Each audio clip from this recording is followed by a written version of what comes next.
When it comes to helping kids build communication skills, social skills, daily living skills, early support can make all the difference. Michael Trujillo from Treetop ABA Therapy is here to share how families can access care and community resources. Welcome. Yeah, thank you for having me. Well, let's talk about ABA.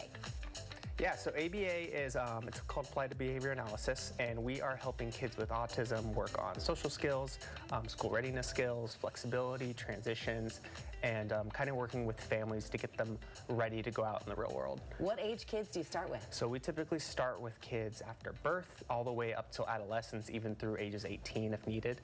Let's talk about the teenage years, the middle school years. What are the big challenges for these kids socially? I mean, teenage years are typically my favorite to work with. For me, it's really working on them being able to work in school, sit at a desk, listen to instruction, transition seamlessly between activities if they're in a school, transition between classes. A lot of those skills that might become natural to you and I are typically what they're struggling with the most, and that's just predictability. So we really want them to be able to be flexible and work with unpredictability and be ready to go out and get a job and go on to college or do whatever they want to do and fit in with the rest of us. When these kind of skills come naturally, you don't think of them as being something that can be taught, but they can be taught. Yeah, it's through repetition, really. Role playing, a lot of the do is role playing. I've worked with a lot of kids, teenagers, where we sit here like this and we do role playing. I'll even give them a script and be like, hey, if I ask you a question like this, what are some of the ways you can respond? It's really fun. It's really cute. I bet you these teenagers love you because you're cool and you have tattoos. Yeah. That does help. I feel like I'm able to relate more to, like, a lot of them. Like, one of the things we do to reward progress and social skills is we do like conversations to be like, hey, do you want to play video games? And I am in the know of video games and things like that. Fortnite? So I think, yeah, I mean, it's been a while since I've played it, but dude, if they want to play Fortnite, then I am down.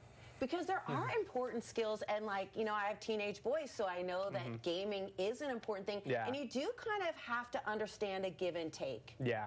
I mean, and video gaming, honestly, is one of those things can help a lot of social skills. I know it's become a big thing in the last, like, couple decades of, like, joining group chats and voice chats and, like, hanging out with friends, and I think that's overlooked a lot of the time. And for teenagers with autism, I think that can be a huge skill because they are able to talk with others their age, even if they don't have to do it face-to-face, because we know that can be a huge struggle. Yeah, and in fact, it can be an entry point where it's a little bit easier to make a connection with somebody first through gaming. Yeah, 100%, because like one of the things that they struggle with is like we struggle with eye contact. One of the goals we even work on with our little kids, and I was speaking with a colleague of mine the other day, is like we even work on little kids orienting themselves to another adult.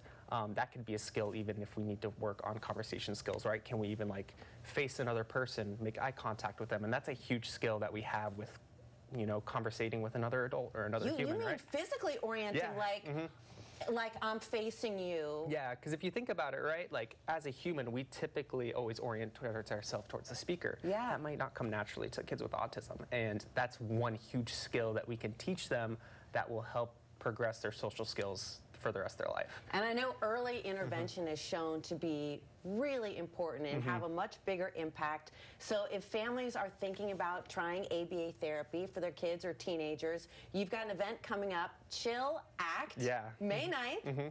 Tell me about it.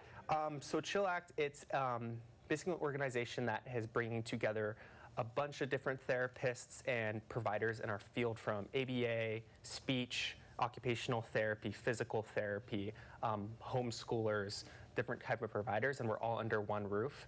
And I think this is amazing because one of the things that families with children with autism typically struggle with is feeling alone and not knowing what services are out there for them. And they can come to the Chill Act event and have all those providers under one roof. ABA, speech, OT, they can get all those services in one place. And for providers like us, it's nice because we get to meet other providers and kind of do a multidisciplinary approach. Typically for even us in ABA, we don't like just implementing ABA. We like doing ABA, speech, occupational therapy, physical therapy, all those things at once. And it really helps the kids thrive a lot faster. Yes. May 9th. Thank you so much. We'll put the information about the Chill Act event up on our website, cw7az.com. Thank you so much. Great to meet you. Thank you so much.